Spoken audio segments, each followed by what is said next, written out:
Last mini ব্লগে তোমাদের সাথে শেয়ার করেছিলাম খুব শিগগিরই আমার হাজবেন্ড কিন্তু বাড়ি ফিরছে, তার কারণটা তোমরা তো জানোই, ডেলিভারির জন্য। হ্যাঁ, ফাইনালি আমরা কিন্তু চলে এসেছি বাড়িতে।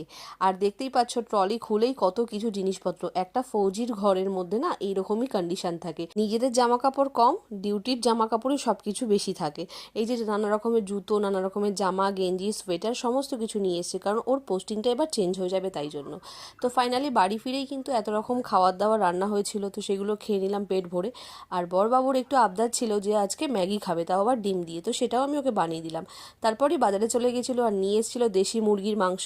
সেটা কষিয়ে রসিয়ে ভালো করে বানাতে শুরু করে দিয়েছিলাম, আর অনেক দিন পর নিজের হাতে সবাইকে রান্না করে খাওয়াবো, খুবই ভালো লাগছিল।